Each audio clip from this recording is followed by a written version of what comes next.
Looking to invest in real estate and become a millionaire? Then you'll want to stop day trading and check out today's video. Let's go.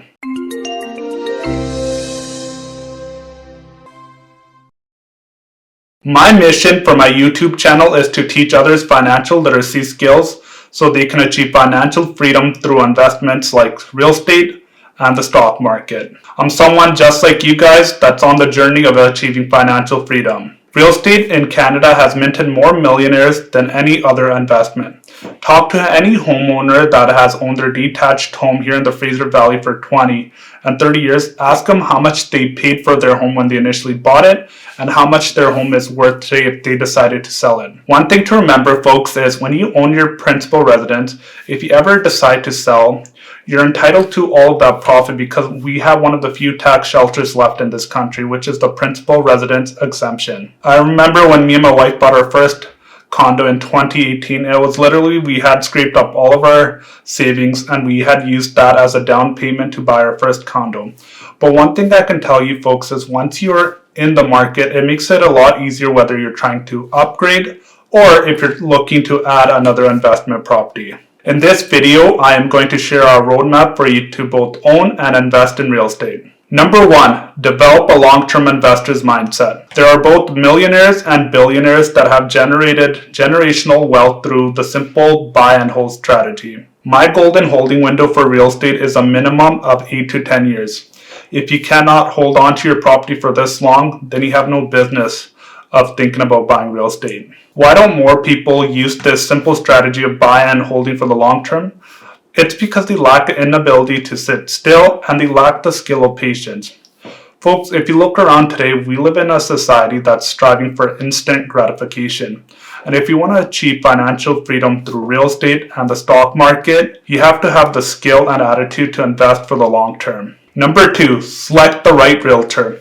What I mean by this is, folks, you want to select a realtor that has experience of both investing in real estate and they can guide you on your investment journey. You wouldn't want to learn a musical instrument from someone that has no experience of playing an instrument. Another thing is, folks, when you select the right realtor, he or she will surround themselves with a professional team. When you need a referral from a mortgage broker, they will have someone you to refer to. If you need a home inspector, they'll have someone on their team. If you need to speak to a lawyer notary, they can connect you with the right person. The same thing goes when you need accounting advice. So that's why when my clients are working with me, they have the luxury of having instant access to professionals on my team that I know that will have both my client's best interest at heart and will do an amazing job. Number 3, buy your principal residence. Before you buy an investment property, your first step should be buying your own home to live in. If you're living at home with mom and dad, that's totally fine. But if you're someone that's renting right now, your goal should be to save up for the down payment, exit the rental market, and buy your first home, which could be a 1-bedroom or a 2-bedroom Abbotsford apartment. The biggest hurdle, folks, that everyone faces when they're trying to enter the real estate market is the down payment. But the nice thing is, if you're a first-time home buyer, you can do a minimum down payment of 5, 10, 15, or 20% down, and the bank will provide you the rest. This is called leverage. The second advantage of owning real estate is you get to see price appreciation. And what I mean by this, folks, is suppose you bought your condo today for $440,000, and in 10 years it's worth $600,000. In 10 years, if you ever decided to sell and it's your principal residence, you'd be entitled to keep 100% of the profit as long as it's your principal residence. Number 4, are you ready to upgrade? Now that you already own your 1-bed or 2-bedroom condo, you might be in a position where you and your significant other now have children and you have outgrown your current living space. In this scenario, I'm going to suggest one of 2 things. The first option is that, hey, you may be able to sell your property for a profit, and all the profit that you make can go down as a down payment to purchase your next property, which might be a townhome or a detached home. The second option is you can turn your condo into an investment property and you can buy another property and make that your principal residence. This is a strategy that I recommend to many of my clients, and if they have the down payment, they will opt in for this option because now when they're upgrading, they're able to keep their condo and add another property to their real estate portfolio. I always joke with my clients, when you own an investment property, it's like owning a business.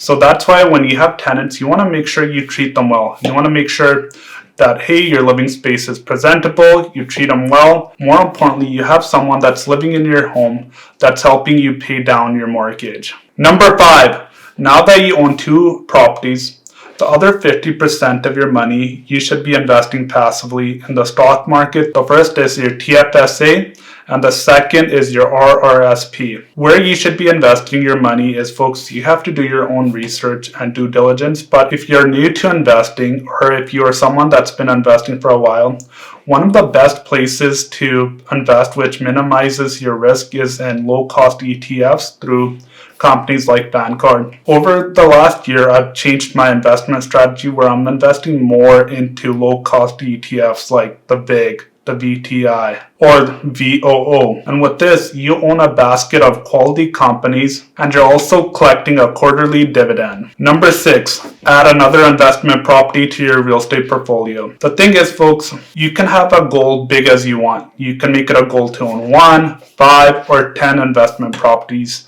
It really depends on you. If you have the down payment, I'm going to recommend one of 2 things. If you're only qualified to invest in a condo, then I'm going to recommend that you invest in a 1-bed, 1-bath condo. If you have the down payment, the other place I'm going to suggest that you invest your money is in a detached home. The thing is, folks, they're not building more detached homes, and the dirt of your detached home becomes more and more valuable. I personally love investing in 1-bedroom condos. I own a few in my real estate portfolio, and I can tell you one of 2 things. You're going to have a lower down payment in comparison to a 2-bed condo, and you're also going to get competitive rent. So if you have a condo here in Abbotsford that, let's just say it's built between 2007 to 2015. Let's just say the size of your condo for living space is anywhere between 600 to 700 square feet of living space. You're looking at a monthly rent of $1,650 to $1,700 per month. Number 7, let compounding do its magic. This last step involves sitting on your hands and doing nothing. What you're going to do is you're going to keep living your life. Now you're going to have a tenant that's helping you pay down your monthly mortgage, and you're also investing each month into the stock market, letting your stock portfolio compound by reinvesting the dividend. Now you are on the way of achieving financial freedom. One thing is, folks, it's going to take you a minimum of 25 to 30 years to achieve financial freedom, where your investments in real estate and stocks are paying for your living expenses and more.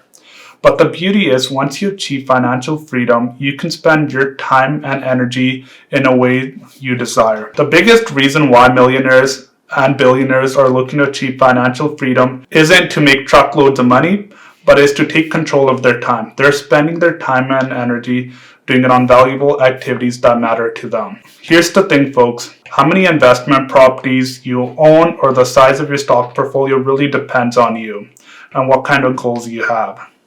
But the main thing to remember is, if you're investing passively in real estate and the stock market, you have to practice the skill of patience. This is the roadmap that I learned about a couple of years ago from reading a book called Along for the Ride by a local realtor in Vancouver by the name of Owen Bigland, and I am currently following it. If you're getting started out on your investment journey in both real estate and the stock market, this is a roadmap that you can use. If you like today's video, make sure to check out this video right here where we talk about the top reasons to live in Abbotsford, BC. Thank you for watching, and I'll see you next week.